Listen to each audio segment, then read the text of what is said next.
So Austin, video games. Yes, I love video games, Brett.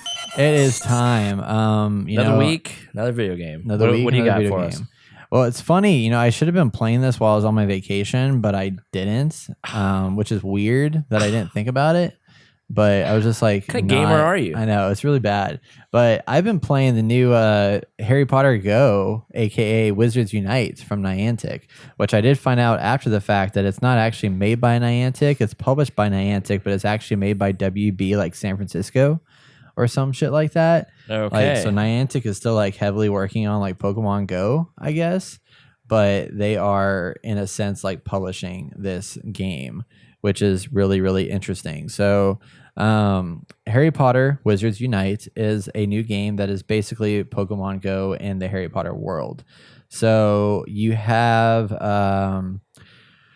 think of Pokemon Go, everything about it. You have your Pokemon balls, you have your Pokestops that you can go to, you have your, what do they call the tower? Was it the towers? Pokemon towers? Yeah, Pokemon Stop. The battles, the gyms. That's right. Yeah, so you have the gyms. In this game, what they've done is they've converted all that stuff to have different names. So you still have your map, you have your character, and the idea of it is actually the first thing you do is you create your character. So you decide what house you're going to be a part of, just like you do in Pokemon. You figure out what color you're going to be associated with. This one you pick Gryffindor, Hufflepuff, Slytherin, Ravenclaw. And it's not sorted by the sorting hat. You just pick what you want to be. Oh, that's cool. And what do you want to be? I'm a Hufflepuff, actually. Really? I like the Hufflepuffs. Yeah. Interesting. Yeah. So that's what I chose. You always liked Hufflepuff, or you just? Yeah. I think I read up on it, and I feel like I most associate with the Hufflepuffs. Nice. Yeah. What are they? They are very full. They're educated people. Oh. They a little bit more introverted, somewhat, but they're very smart, and I am smart and introverted sometimes, but not really.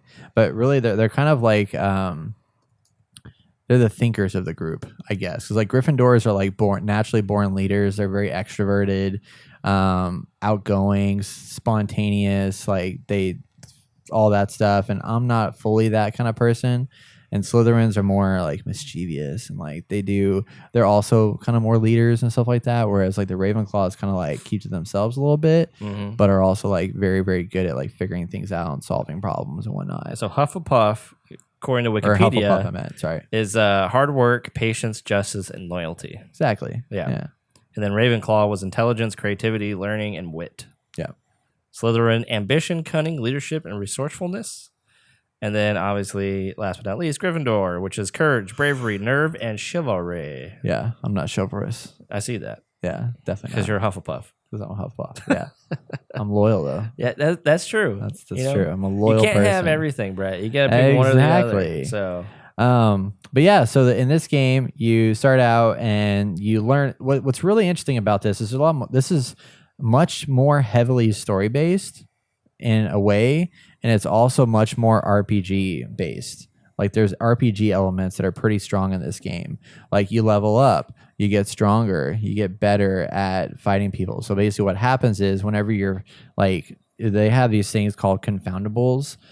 Basically like there's just this big calamity that like destroyed Wizarding World or whatever, and then brought out Wizarding things into the real world, and then your goal, and they call them like Confoundables, and you have to go find them and then basically like cast magic to get them back to where they're supposed to be in the Wizarding World.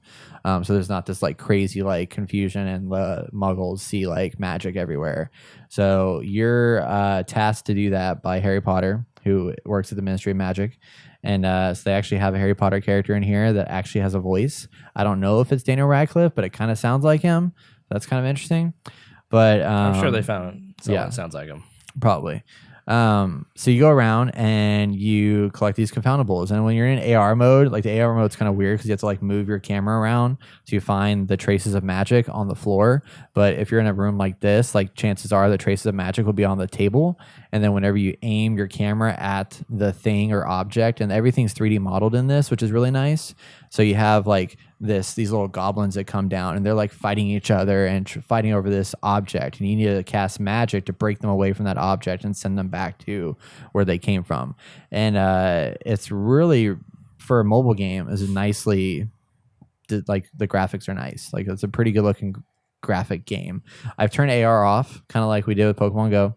I've turned it off pretty quick. At that point, all you got to do is just cast magic. So you cast magic by basically tracing a shape on your screen. And the better you trace it in the certain amount of time that you have, the better you'll do to cast that spell.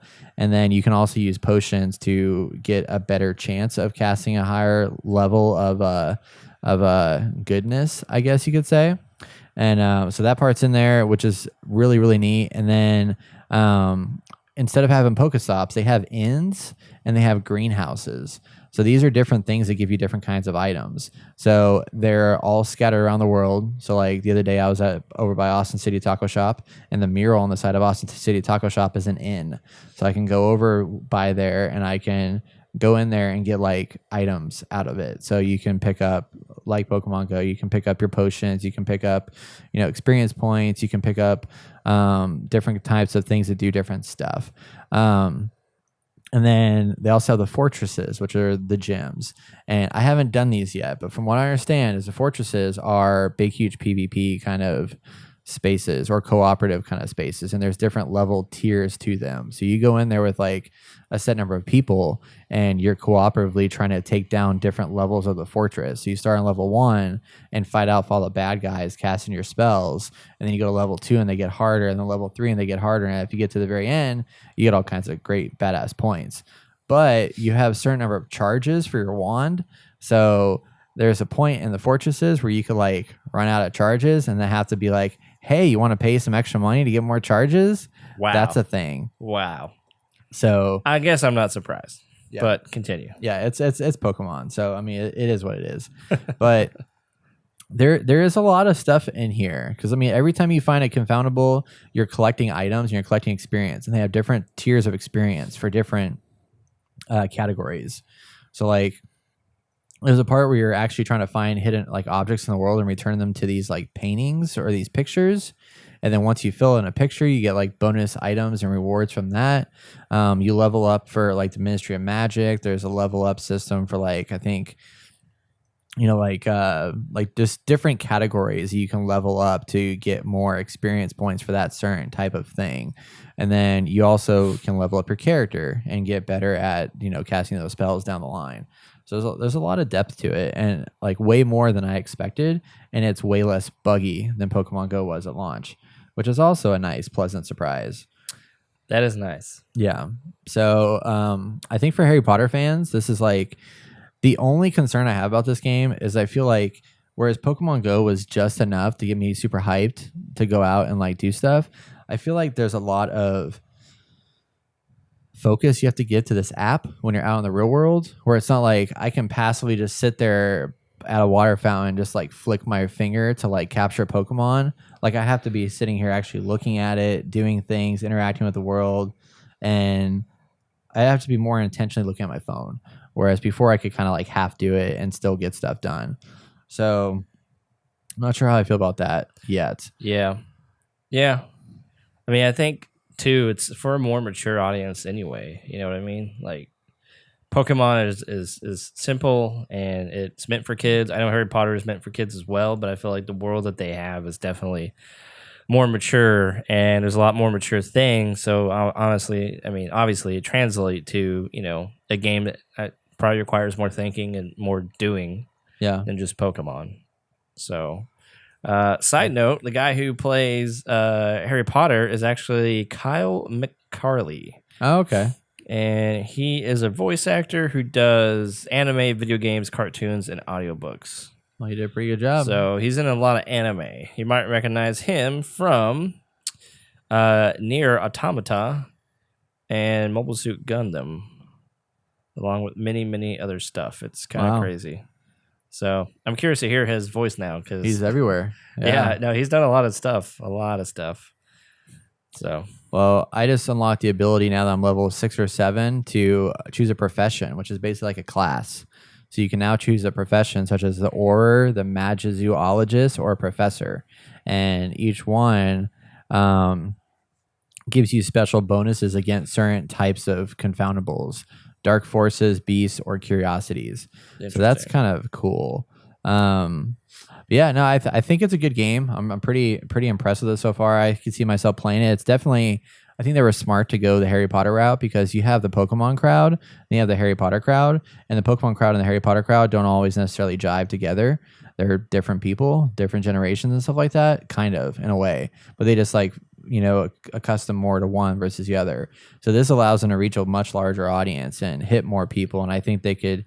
I bet you eventually I could foresee them doing some kind of integrations and partnerships with like Disney World or Universal Studios and stuff like that, or wherever the Harry Potter worlds are, and actually have special events at the Harry Potter worlds where people come with their phones and like ready to go and just be like Harry Potter people everywhere. So it's pretty exciting. Well, I do more research and see what people think of it. I mean, I'm sure people like this game, but I feel like when Pokemon Go came out, it was a huge craze. And I don't feel like this game was as big as Pokemon Go. Obviously, it's the first of its kind. Pokemon Go was. So yeah, I think you're obviously going to get more hype than you would now.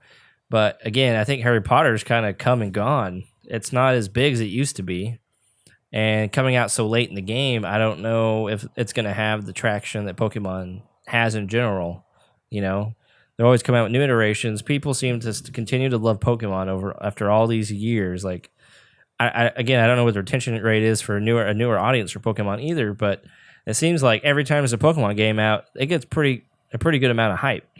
Like people want it, people want to play it, and they put lots of hours into it. Obviously, we're seeing it from a more mature perspective. There's a lot more of our age group who still loves Pokemon and still loves playing those games, regardless of if it was on 3DS or the Switch or whatever. So,